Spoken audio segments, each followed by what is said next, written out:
चालाक सेठ और यमराज की कहानी। दोस्तों, बहुत समय पहले की बात है। किसी नगर में हरिलाल नाम का एक व्यापारी रहता था। उस व्यापारी ने एक हाथी को पाल रखा था। विधाता के निश्चित समय अनुसार एक दिन उस हाथी की मृत्यु हो गई। यमराज के दूत उस हाथी की आत्मा को यमलोक लेकर गए।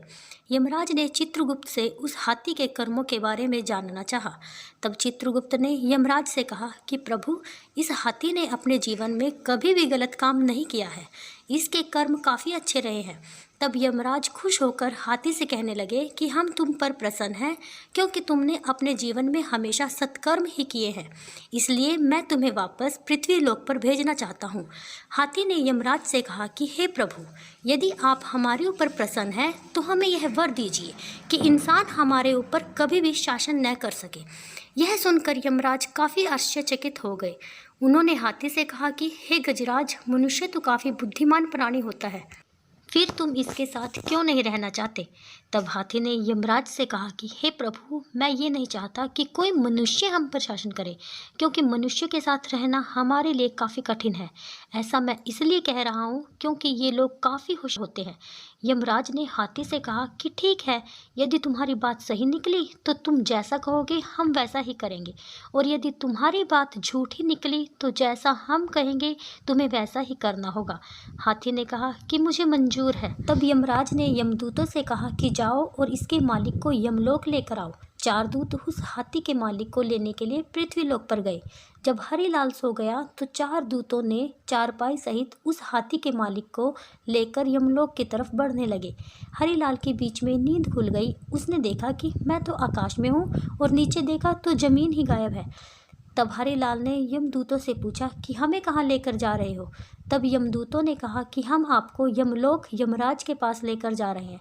तब हरिलाल ने कहा कि यमलोक तो लोग मृत्यु के बाद जाते हैं, मैं तो अभी जिंदा हूँ। तब यमदूतों ने कहा कि आज यमलोक में जिंदा इंसान की ज़रूरत है, इसलिए हम तुम्हें यमलोक लेकर चल रहे हैं। हरिलाल काफ़ी होशियार था। उसने काफ़ी देर तक सोचा कि उसके दिमाग में अचानक एक आइडिया आया। उसने चारपाई पर बगल में रखे कागज़ और कलम उठाई। उसने कागज़ कलम उठाकर और एक सादे कागज़ पर लिखना शुरू किया कि यमराज, इस मनुष्य को अपना सिंहासन सौंप देना, यह मेरा आदेश है। और उसने भगवान विष्णु के हस्ताक्षर भी कर दिए। यमदूत हरिलाल को लेकर यमलोक पहुँचे। वहाँ यमराज हरिलाल को देखकर काफ़ी खुश हुए। हरिलाल ने यमराज को वह कागज़ थमा दिया, जिसे पढ़कर यमराज अपने सिंहासन से उठ खड़े हुए और हरिलाल को यमलोक का राजा बना दिया। हरिलाल का हाथी उसकी होशियारी देखकर काफ़ी आश्चर्यचकित हो गया। अब यमलोक पर हरिलाल का शासन हो गया। हरिलाल ने चित्रगुप्त को आदेश दिया कि जो भी लोग लोक में हैं, उन्हें स्वर्गलोक में भेजा जाए और नर्कलोक का द्वार हमेशा के लिए बंद कर दिया जाए। अब जो भी लोग मरने लगे वो सभी स्वर्गलोक में जाने लगे।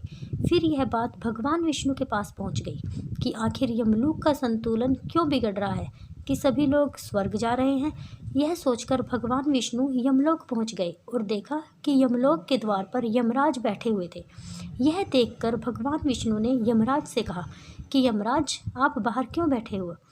तब यमराज ने भगवान विष्णु को हरिलाल द्वारा दी गई उस कागज़ को दिखाया, जिसमें लिखा हुआ था कि इस मनुष्य को यमलोक का सिंहासन सौंप दिया जाए, और नीचे भगवान विष्णु का हस्ताक्षर भी था। यह देखकर भगवान विष्णु हंसने लगे और यमराज से कहा कि तुमने किसी जिंदा मनुष्य को यमलोक में बुला लिया है क्या? तब यमराज ने कहा कि हाँ प्रभु, मैंने एक जिंदा मनुष्य को धरती से यमलोक में बुलाया है। तब भगवान विष्णु यमराज के साथ हरिलाल के पास पहुँचे। हरिलाल भगवान विष्णु को देखकर सिंहासन से उठ खड़ा हुआ और भगवान विष्णु से बोला कि प्रभु, मेरी यही इच्छा थी कि मैं आपको अपने समक्ष बुला सकूं, इसलिए मैंने यह सब कुछ किया। हरिलाल की बात सुनकर भगवान विष्णु बहुत प्रसन्न हुए। यमराज ने हाथी से कहा कि हे गजराज, आप जीत गए और मैं हार गया। उसके बाद यमराज ने हरिलाल को वापस पृथ्वीलोक पर भेज दिया और उसके दिमाग से यह सारी बातें भुला दी, और यमराज ने गजराज को भी पृथ्वी लोक पर भेज दिया। दोस्तों आशा करती हूँ आपको यमलोक की ये कहानी अच्छी लगी होगी। प्लीज़ मेरी वीडियो को लाइक शेयर और मेरे चैनल को सब्सक्राइब करना मत भूलिएगा।